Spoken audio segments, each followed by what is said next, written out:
Thanks for taking the time to join me on my channel, Nigel's View on Things. How you doing? How you keeping? Hope everybody's safe and sound where you are. As you can see, it's blue skies and it's a gorgeous day. It's about 3:10. And then, right in the background, you can see that we've got a chemtrail plane going over. And then, let's have a look at our sun. Oh look, we've got a lens flare that goes up and down.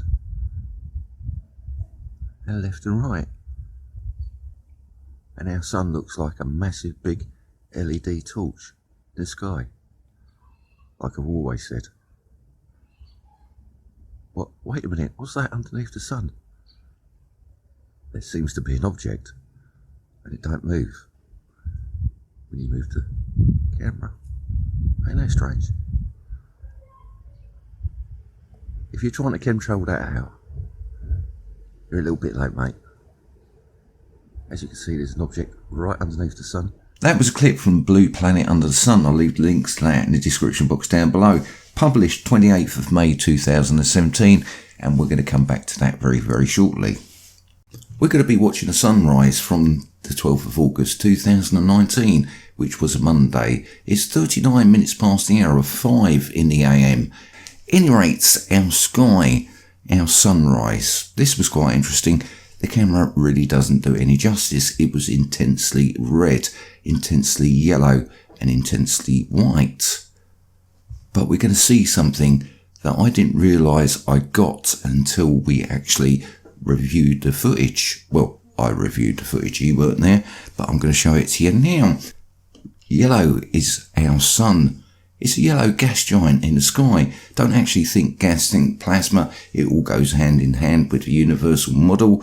And everything in our universe is electric. That's what makes things tick.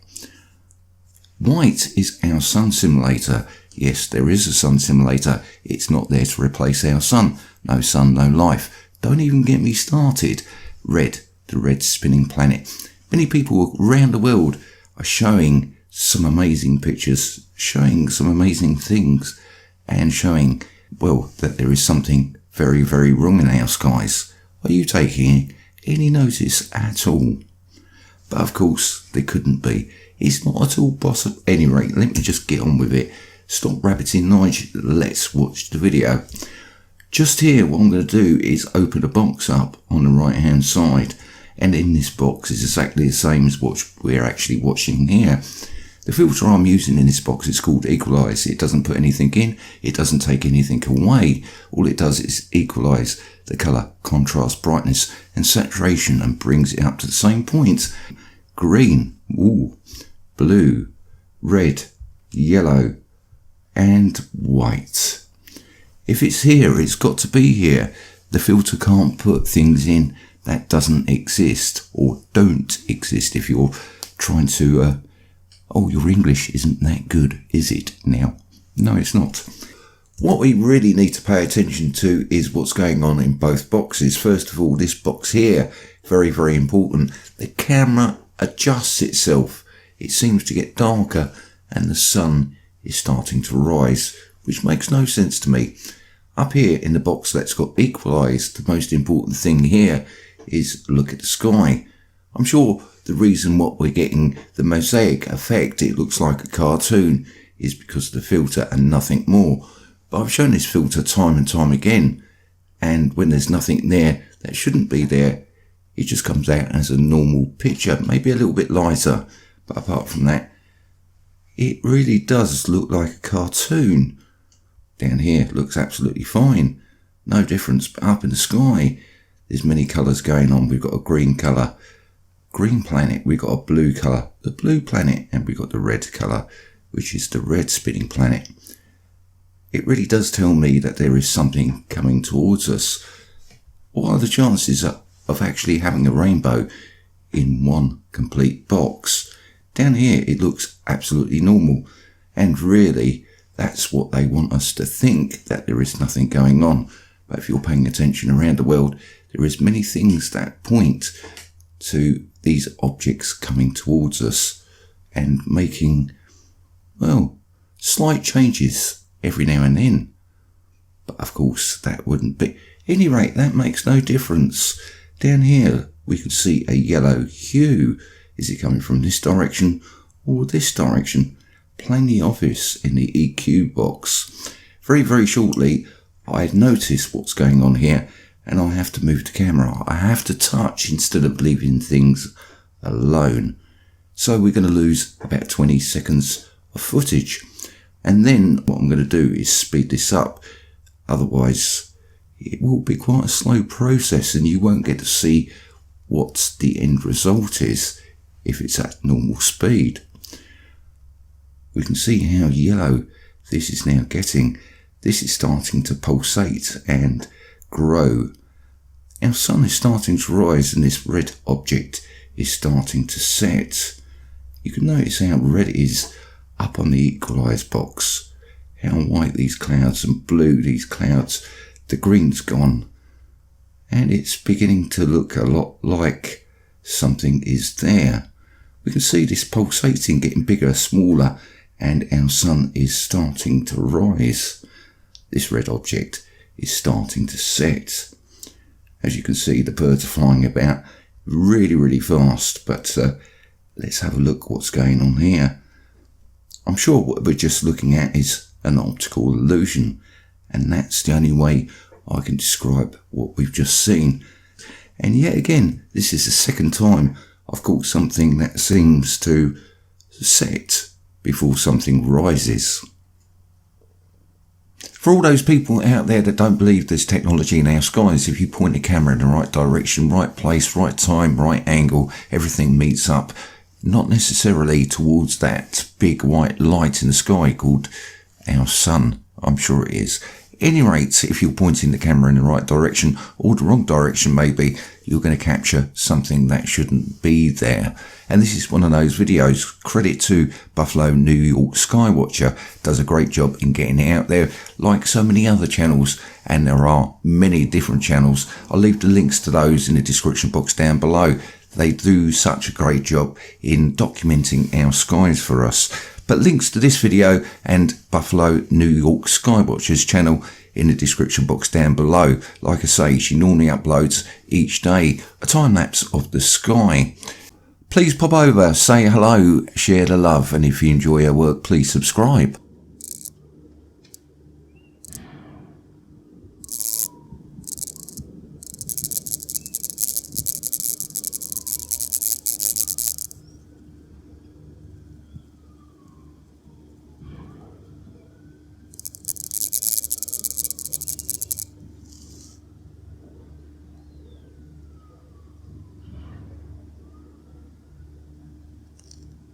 This to me proves there's technology in our sky. You can hear that there's something crackling away, something shorting out. Many people have actually caught this. So this is well documented. This isn't just an individual case. This has happened time and time again.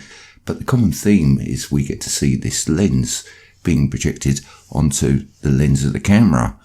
Now, is there technology holding these lenses up? Yes, there must be, because they stay in place and they can maneuver them around the sky. So are we actually listening to the crackle of an anti-gravity engine and it's connected to these lenses? I do believe so. The cat can't come out of the bag just yet. They're protecting us from us. Let me see if you were paying attention. Let's go back to that clip, Blue Planet Under the Sun. I need to show you something. You've got a lens flare that goes up and down, and left and right.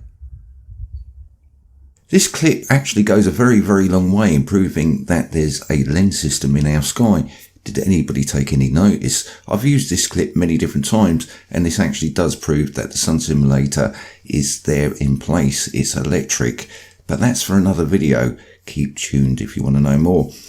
This, like I say, what we can tell about this lens flare here, this is very, very important. As the light source goes the opposite direction, maybe to the right, the lens flare will go to the left. If it goes up, the lens flare will go down. And yeah, self-explanatory.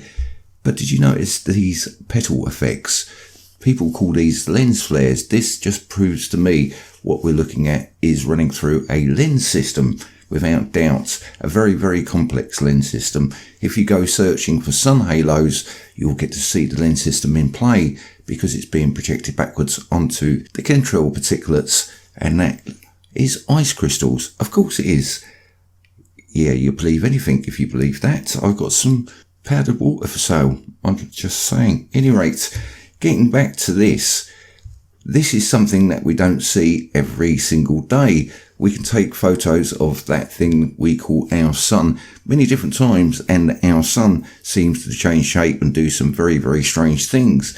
But also these objects that people say are camera abnormalities will disappear if you put your finger over that thing we call our sun. Every time I take a picture, it doesn't guarantee that I'm going to see these. I haven't seen these in quite some time since I've been taking pictures of the sky, but I've seen in many other pictures, many other videos, exactly the same thing. So those cameras must be faulty. Of course they are. The only way you can get what we're looking at is a lens system. Like I say, there's 3 lenses that are in play, and we get to see this. What's actually happening to these so-called lens, abnormalities, whatever you like to call them, the petal effect. Why are they going the opposite direction to what we're viewing? Like I said, there's 3 lenses in play. Let me show you what I'm talking about. Credits to the Action Lab for this, and I'll leave the links to his channel in the description box down below. Please subscribe, and you'll find some great science experiments. In order to get this to work, you can't just use 1 lens, but you have to use 4 lenses. And you just set them up according to this equation and their focal points. So this focal point is our invisibility point. But then as you keep going, in order for the background to not look distorted, you have to recorrect the light that you made diverge right there. But the problem is that the image is now flipped 180 degrees. Okay, so watch as I dangle something in front of the lens, how it just disappears.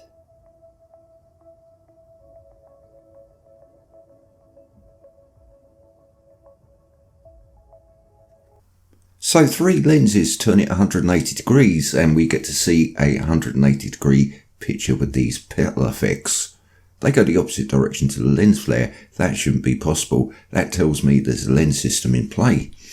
But if we're looking towards our sun, we can't see anything. So we know for a fact if you want to make something hide, we've just been shown, you would use 4 lenses, and we can't see anything at all. So that means that system is actually working at this particular moment in time. It does fail from time to time, and we get some very interesting pictures. But at any rate, there's a 5th lens in play, and that lens is on the camera, the video camera, whatever you're using, pointing towards that direction of that object, and hey presto, we get this effect. A projected image of the petal effect backwards onto the lens of the camera. Now, does that revert back to 3 lenses because we're getting this effect? But with the 5th lens, we get to see everything. Maybe somebody that designed this knew in advance what they were doing. They knew that this mistake was going to happen. What a way to make everybody aware what's going on in our skies by making one simple mistake. And by the time the powers that be realised, it was too late. Anyway, of course there couldn't be anything wrong, and the petal effect around the outside of this is balloons around the sun simulator celebrating its birthday. And this blue object down here, the one with the ring round it, that blue object is part of the lensing system that's in place. It doesn't move throughout the clip. So just like the petal effect, the blue lens at the bottom of the sun is a projected image backwards onto the lens of the camera. Stick your finger over that object we call our sun, and it suddenly disappears. Of course that's our sun. Don't be silly, Nige. Much love, much peace, and I'll catch you next time. Take care.